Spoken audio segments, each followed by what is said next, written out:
What's up, everyone? Welcome back to Sage Health TV. I'm Dr. Julianne Morella, naturopathic physician and licensed acupuncturist here at Sage Integrative Medicine Clinic. In this episode, I'm going to be talking about detox, specifically one of our emunctory systems. And so our emunctory systems are our detox systems. They include our liver, our kidney, our gastrointestinal tract, our skin. A lot of people forget about our skin, but our skin is our largest detox organ, and so it's super important to sweat. And the one that I'm going to be talking about today is the lymphatic system. So the lymphatic system is found throughout the entire body. It's made up of lymph tissue, lymph nodes, and organs. Some of the organs that are included in the lymphatic system are our spleen, our tonsils, which are found in our mouth or in the back of our throat, bone marrow, and our thymus gland. Our thymus gland is actually more active as we are children, and the reason for that is because as we are children, our immune system is a little more naive. It hasn't been exposed to as many viruses or bacteria, and so it needs that extra boost to help fight off infections, and so it actually starts to deteriorate as we age. And so the functions of our lymphatic system, it's actually part of two different systems. It's part of our circulatory system and our immune system. And so it helps in detoxing all the different wastes in our body, and it also helps support our immune system in fighting certain infections. And so one of the examples that I like to use are our tonsils. And so our tonsils are found in the back of our throats. And it's kind of like security check at the airport. So before you check in for your flight, you actually have to go through security check, right? To make sure that there's no harmful things you're bringing on the plane, right? So that's kind of what our tonsils do in our mouth, right? So we ingest our food and it goes through security check at our tonsils, and our tonsils say, hey, are there any viruses? Are there any parasites? Are there anything harmful that might be a threat to our gastrointestinal tract or our body? And if so, then it activates our immune system.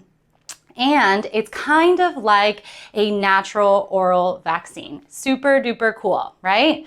Okay, so what happens if the lymphatic system is blocked or it's not flowing very well? So we get an accumulation of heavy metals, infections, cell debris, and also just lots of toxins, right? And so when all those things are accumulated, then this can lead to certain autoimmune diseases like rheumatoid arthritis.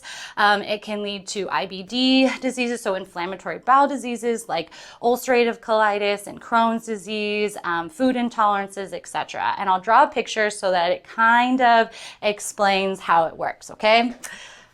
So I'm going to erase this. I'm not the best artist, but I'm not an artist for a living. So, okay, so the way that I describe this is our inflammation cup, right? So here is our cup. And so every day we run into a lot of different toxins, right? So we have, heavy metals, and that goes into, these all go into our inflammation cup, right?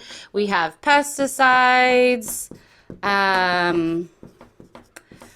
we have stress, and remember, stress is not just emotional, it can also be physical as well, right? So stress, we have gluten, dairy,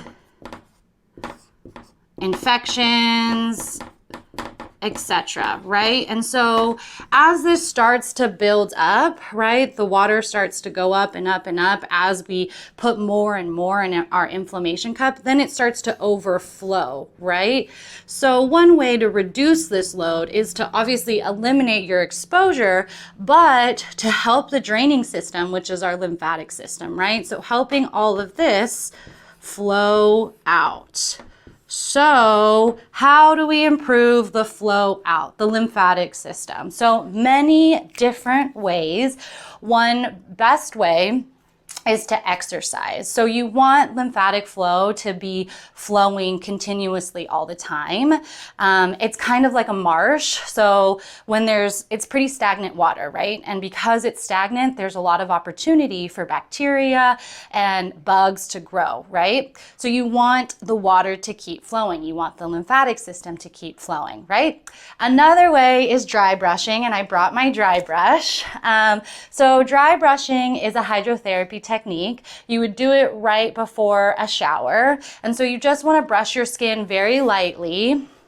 And there's actually lymphatic drainage diagrams that you can look up on the internet, and this will help you know which direction to actually brush, right? Another way, which is actually really popular right now, is lymphatic massage. So lymphatic massage is very different from deep tissue or Swedish massages. It's more of a therapeutic massage targeted towards the lymph flow, and it's not a deep tissue. It's again more of a light massage, and actually this is covered by insurance, and so you can check with your insurance and see if this type of massage might be covered for you. Another thing is trampolines. Those are really, really fun, but the rebound helps with creating more lymphatic flow, as well as those cool vibration plates. Those also create vibration in the lymph system to help with draining. Another helpful tool is also infrared sauna. So the beauty of infrared sauna is that it gets really deep into the tissue, helping to detox any toxins that might be really deep into the tissue, so you can sweat it out, right? Back to the emunctory system. Our skin is our largest detox system, right? So infrared sauna is also really good. You can also just take a hot bath or an Epsom salt bath. That can also be super helpful. And there's also herbs as well. You want to be very careful though with herbs, because one, they're very subjective to the patient, but also some lymphagogues, those are the type of herbs that are specific towards the lymph system, are low dose, which means that if you take a ton of it, it can cause nausea, vomiting, and diarrhea. And so some of the safe ones are like Focaria, which is more for the pelvic system. And then there's calendula, which we learned in naturopathic medical school is more towards the head cervical region. Okay, so that is all I have for you. Hopefully this was super duper helpful and educational. Again, please check out our other episodes. If you liked this episode, please share with your friends, your family, and like and subscribe to our channel. Okay, see you next time. Bye.